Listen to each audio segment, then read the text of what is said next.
¿Podría usted presentarse un poco, por ejemplo, explicarnos cuál es su rol? Perfecto, mira, yo soy Luciano Cruzcoque, soy actor, soy diputado por el Distrito 10, que es Santiago, Providencia, Ñuñoa, Macul, San Joaquín y La Granja. Fui ministro de Cultura en el primer gobierno del presidente Piñera, tengo una carrera como actor y como gestor cultural también de más de 20 años de trayectoria, y soy además fundador y vicepresidente de Evópolis, que es un partido político que tiene un ideario basado principalmente en la libertad, la justicia social y particularmente en un concepto de inclusión respecto de ciertas minorías que tienen derechos vulnerados.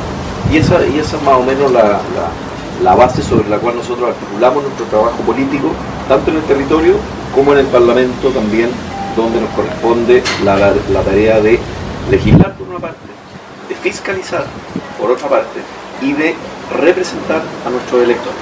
Esa es la tarea que hace en general un diputado y particularmente un diputado de Evópolis, que es del partido mío. ¿Nos podría explicar por qué decidió dedicarse a la política? A ver, por varias razones. Primero, cuando uno se dedica a la política, parece como si eso fuera una causa un poco general, como si la política en sí misma fuera una profesión. Pero la política encierra otros elementos que dicen relación con ciertos intereses y ciertas causas que uno cree que vale la pena defender. En mi caso particular, yo me acerqué a la política desde las políticas culturales, las políticas que dicen relación con las artes, con el patrimonio, con las industrias creativas, que decían relación también un poco con mi pega. Y por otra parte también desde la misma idea de crear un movimiento político que significara una renovación en la centroderecha chilena, que no la había tenido por muchos años, y recién Evópolis, que es un movimiento que tiene 5 años y un partido que tiene 2, consiguió darle un perfil más liberal a un sector cuyo perfil liberal no estaba muy dibujado. Y a mí me interesaba que ese punto de vista de centro-derecha tuviese también un asiento territorial, un asiento político, que nos significara existir. Y hoy día existimos, y ha costado durante el tiempo, porque creemos precisamente en que la libertad, los mercados abiertos, la democracia libre, el respeto a los derechos humanos, son materias de las cuales hay que preocuparse, y hay que preocuparse con fuerza. Y por eso hemos estado tratando de levantar este movimiento, que hoy día es un partido y que hoy día tenemos 6 diputados, 2 senadores, algunos ministros, y formamos parte de la coalición que apoya al presidente Piñera. Para venir al tema, que era la participación ciudadana juvenil, Sí. ¿Usted cuando era estudiante participaba mucho en la ciudadanía? Mira, yo participaba más en ONG o en asuntos que decían relación con ciertas causas específicas, pero participación política propiamente tal, no mucha, y me parece que probablemente en la época en que yo estaba o saliendo del colegio o en la universidad, que eran los albores del retorno a la democracia, todavía esa participación no estaba muy canalizada. Hoy día uno encuentra más posibilidades de participación política, porque también la política se ha ido renovando y ha ido acogiendo de mejor manera a los jóvenes por la situación natural de dictadura en que vivía el país en ese momento, y donde no había tampoco cuerpos de representación política como el Parlamento.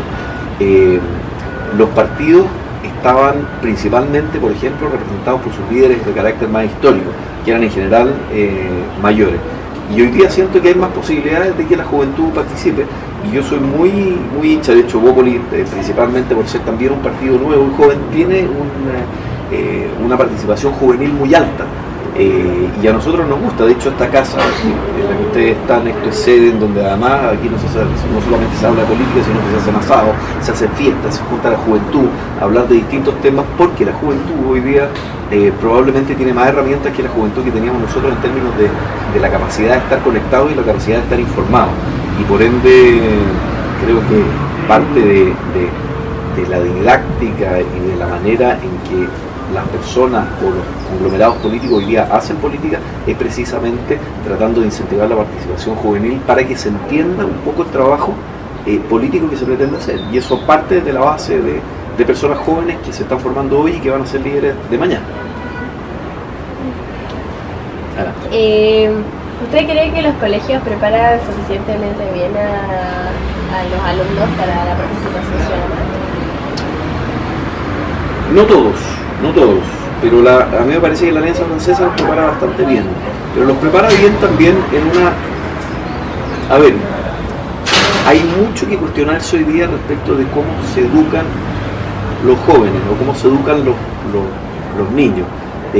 Hoy día hay muchas fórmulas que están buscando que el aprender no es solamente parar a un profesor delante para que transmita una serie de conocimientos que la otra persona en una especie de dictado toma nota y aprende de memoria, sino que creo que la educación consiste principalmente en tratar de abrirles las fronteras mentales a los jóvenes para que aprendan a tener un cierto espíritu crítico y cierto juicio por sí mismos, para que aprendan un poco a pensar por sí mismos, a tener criterio o tener distancia respecto de lo que están viendo, poder tener elementos de análisis, tener elementos para poder juzgarlo, para poder tener también una opinión. Es importante que la juventud tenga su propia opinión y que no sea la copia de la opinión de lo que necesariamente sus padres pensaron por ello, el grupo de amigos pensó por ello, o qué sé yo, hoy día las redes sociales vemos que hacen un trabajo también bastante fuerte en crear una suerte de opinión homogénea. Yo creo mucho en la autonomía de los individuos y de las personas para formarse su propia opinión, y creo que las escuelas y los colegios debiesen preparar con ese fin. Creo que la educación que ustedes reciben en particular, y lo digo porque además tengo mis hijos también en el mismo colegio, entonces ahí se produce una coincidencia, los forman en idiomas, los forman en un pensamiento científico cartesiano francés, que es un pensamiento analítico que a mí me parece que es muy útil y que es una forma inteligente de aproximar los distintos objetos de análisis y pensamiento que ustedes tienen.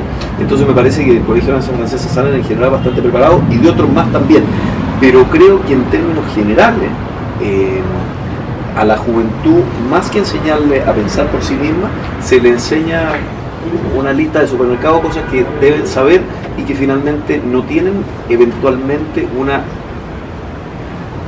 verificación práctica en la realidad que después les toca vivir.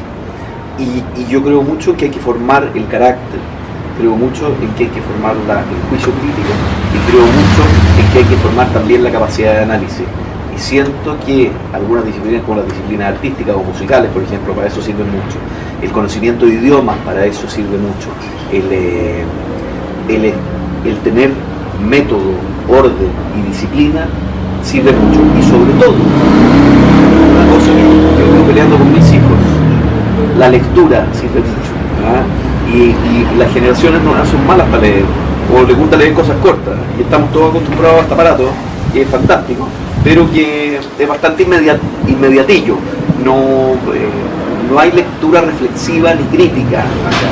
Y yo creo que la lectura reflexiva y crítica hace finalmente que uno pueda ir formando su opinión acerca de las cosas, y cuando uno se forma una opinión acerca de las cosas, puede también juzgarla y saber si le parecen bien, si le parecen mal, si son adecuadas a su vida, si me gustan o no me gustan, y me permiten saber más o menos por dónde conducir mi vida o la vida de las personas. Y hoy día yo siento que mucho tiene que ver con las decisiones que toman los jóvenes a veces por estar desorientados respecto de saber si esta alternativa es buena o es mala. Y es muy difícil saber si una alternativa es buena o es mala si uno no ha tratado de formarse una idea de ella a través de múltiples fuentes de conocimiento. Y hoy día ustedes tienen una ventaja que probablemente la generación mía no tenía. Tienen esas múltiples fuentes de conocimiento. Ahora tienen que saber cómo ponerla en un método o en un sistema para que eso finalmente les sirva, porque si las fuentes están ahí y ustedes no saben qué hacer con ellas, o cómo acceder a ellas, o cómo sistematizarlas de alguna manera que les sirva, se saca poco.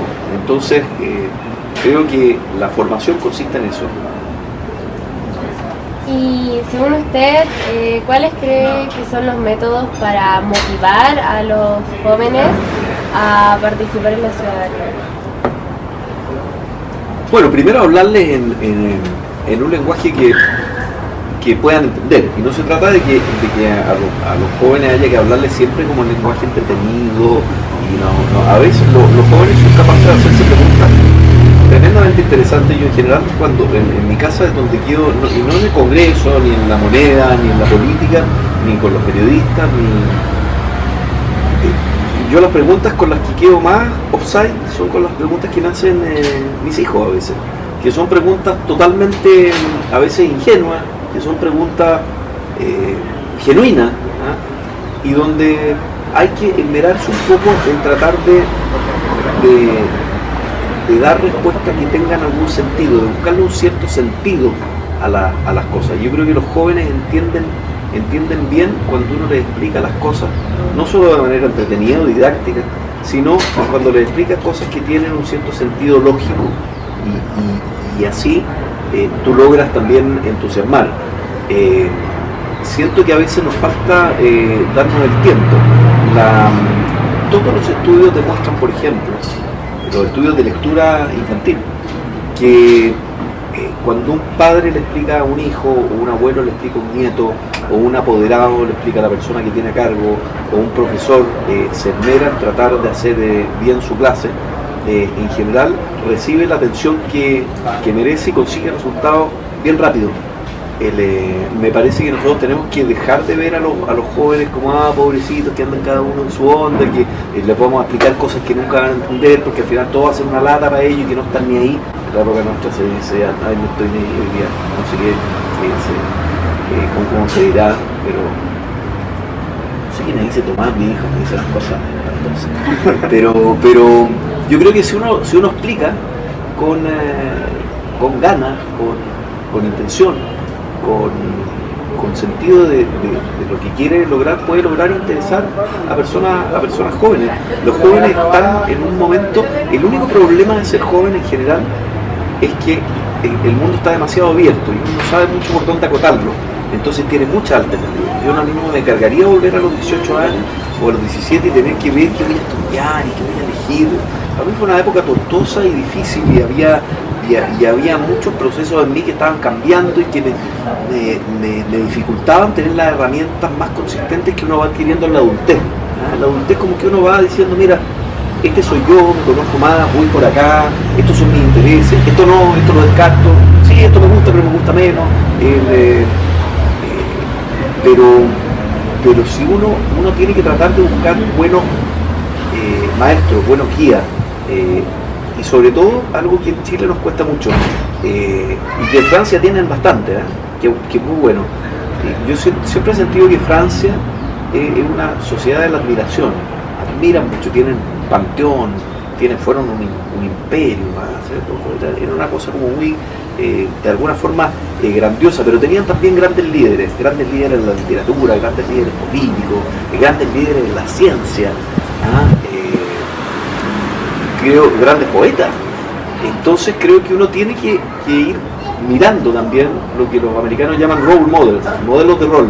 ¿A quién admiro? Como quién me gustaría ser, en los pasos de quién quiero yo también encaminar mis huellas. Eso de alguna manera siento que sirve para orientar, para ver camino y también para lo contrario. Y parte de eso, yo insisto, uno lo adquiere tal vez viviendo las experiencias de otros, a través de la lectura, insisto en eso, y a través de las artes, ojo, a través del cine, a través del teatro, a través de vivir necesariamente una experiencia contemplativa de lo que ha pasado con otros también, y entender una cosa que es bien importante, que el mundo se vive también en comunidad, que a pesar de que nuestro proyecto individual pueda hacernos lógicamente más interesante, no vivimos aislados del resto de la sociedad, y eso implica también una responsabilidad con los otros, no solamente con uno, y créeme que es una lucha que yo la tengo también en mi casa, y que la tengo también en la política, y que trato de que permee en general la actitud general que uno tiene en la vida, lo que le toca hacer a uno. Eso. Espero no hacer latero ni haber lateado tanto, pero eso más o menos en general.